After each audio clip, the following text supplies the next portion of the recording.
Hi there, I'm Monette Satterfield. This is my studio. I'm really glad you're here with me today. I am making some monoprint gel prints using a gel plate. I just want to remind you, I film these live and whatever happens, happens. I bring them to you unedited, so you're going to see what I'm doing today. And earlier today, I made some gel print envelopes.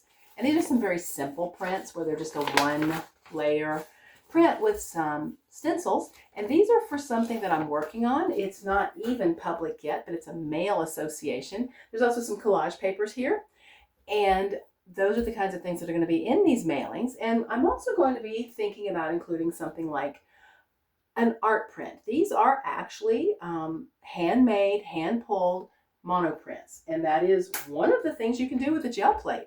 So what I'm going to do is just walk you through making the next one that I'm going to make with this stencil. Now this is a hand-cut stencil that I drew and cut myself, and it happens to be a single, not a big stencil, because I'm going to use the negative of it. So the first thing I'm going to do is I'm going to use my gel plate, and I know that you can't see it because I don't have a setup up here. It's not a direct tutorial. I'm simply walking you through my process.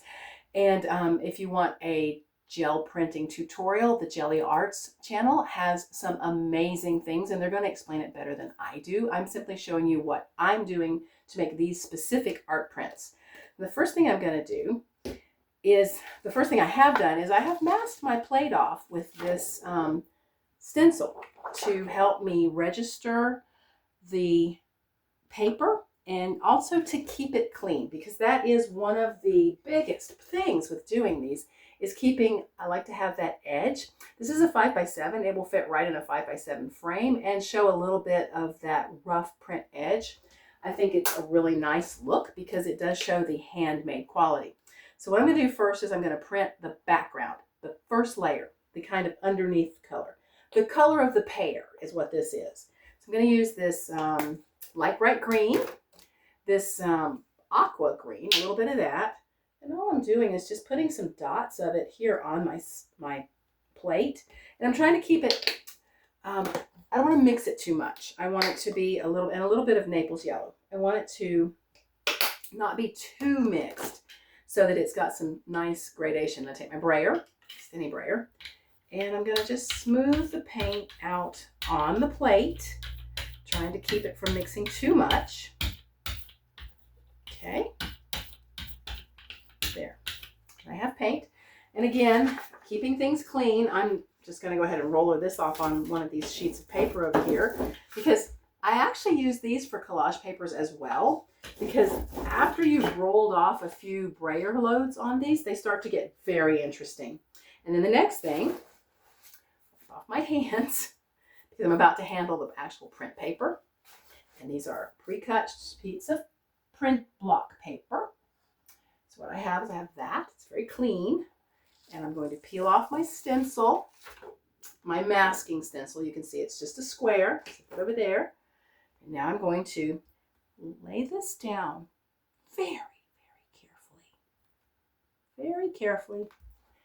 And I'm going to roll it down a little bit just to get a good transfer of the color. Now if I've done this right, if I've done it right, I should peel this off and have a block of pear color. Just a block. There, that looks pretty good. Just a block of pear color. So I'm going to set that aside way over here so I don't mess it up. And I'm going to take my cutout mask again and put it right back down, right where it was, as best I can, because the better you can line this up, the better it's going to look when you get done.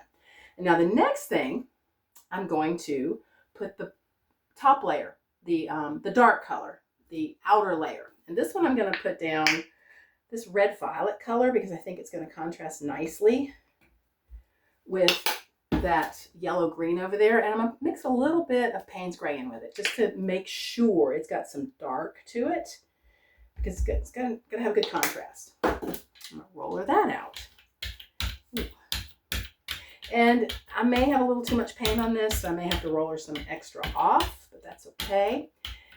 And this mask that I have down here is keeping me from going outside the square, and that's really important. So I'm going to go ahead and brayer this off here. Again, I really like what this does. Let me roll some of that off. As making a future collage paper, I think it's really going to be very nice. That's getting wet. Let's set that out of the way. Okay, now it's time for the stencil. And you can see it's just a single pair. It's a cutout. So what I'm going to do is it's also clean on the front. I've made certain, and let me just make certain again, because you can mess this up, because I'm going to clean the front of that off. The front of it's clean. Now there's paint on the back, because what I'm going to do is set it down in this paint. I dropped it. And you know what? It landed clean side down. So let me fix that. Like I said, this is live. You get to see it when I make a mistake. So I'm going to pick that up as carefully as I can. Oh, yeah, what a mess. What a mess. So first I'm going to rebrayer this because I lost some of my paint. So I'm going to have to fix that. And I'm going to have to clean this paint off. So I'm going to have to clean that off very carefully. It happens. Baby wipes are the best thing for this, by the way. They cut acrylic paint remarkably well, and they'll also help you clean your hands. They're over here. That's why I'm walking out. They help you clean your hands pretty well, too. So there. I have that cleaned off. So I'm going to set that over there. And now I need to add a little bit more color back to the plate because I lost some of it when I had to redistribute it. But it'll be fine. That's easy to do. Just put a little bit more the Payne's Gray on it. Now, take that knife. Okay. There we go. Okay. Now, back to where we were. I have the clean side and the paint side. So I'm going to be more careful than I was last time and set that down right in the middle so that it now is masking out part of the background. Now, I'm going to peel off the window mask. Set that over here. And remember, it's going to get paint everywhere. So you want to watch what you do with that. Make sure my hands are clean again before I handle my actual print paper. Now, this has cured enough to set it back down.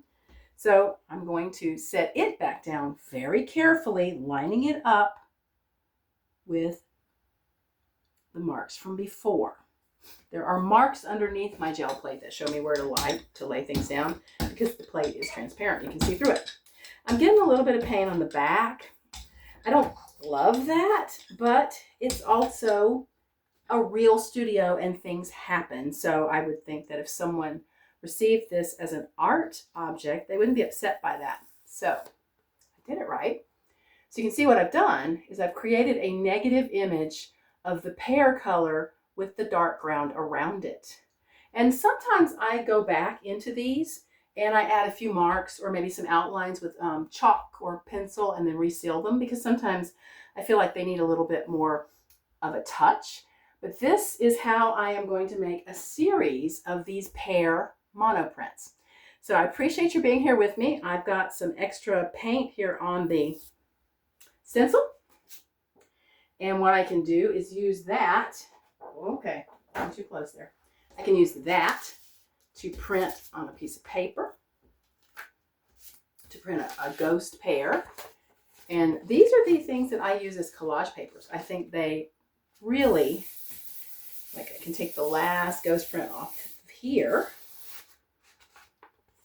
And these end up being collage papers for different works, or they go in this new mail association that I'm working on.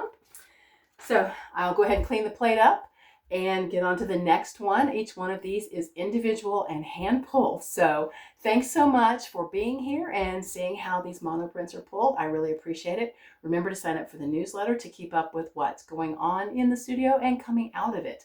I'm so glad you're here. I'll talk to you soon.